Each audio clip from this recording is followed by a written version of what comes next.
Жұмыртқаның қабығы негізінен кальций, фосфор, темір, калий, магний және кремнийден тұрады. Канада, ақш және Венгрия ғалымдары жүргізген зерттеуде жұмыртқа қабығының құрамы адамның тісі мен сүйегіне қатты ұқсайтыны дәлелденген. Жұмыртқа қабығының ұнтағын жүкті әйелдер, балалар және ересектер кальций жетіспеген жағдайда қолданады. Мұндай ұнтақты үнемі қолданған жағдайда бірінші қан қысымы мен жүрек қағысының жұмысы жақсарады. Екіншіден, зиянды холестерин деңгейі азаяды.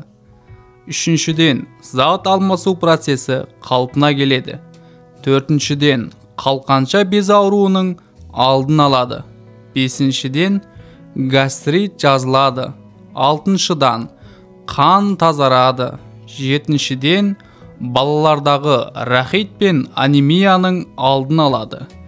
Сегізіншіден, аллергия емделеді. Тоғызыншыдан, шаш пен тырнақ қатаяды. Оныншы, безеу шықпайды. 11-ші, жүйке жүйенің қызметі жақсарады. Алайда ұнтақ кейбір ауруларды емдейтін дәрі-дәрмектің орнын баса алмайды, бірақ ағзаға аурудан айығуға көмектеседі.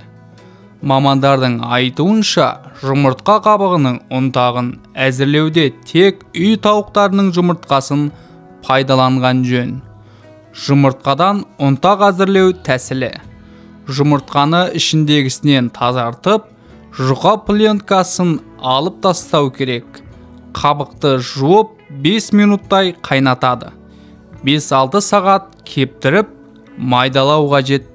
Ұнтақты қараңғы жерде және шыны ыдыста сақтаған дұрыс. Сондай-ақ піскен жұмыртқа қабығынан да ұнтақ дайындауға болады. Қолдану әдісі: 7 жастан асқан балаларға күніне жарты шай қасық ұнтақ беруге болады.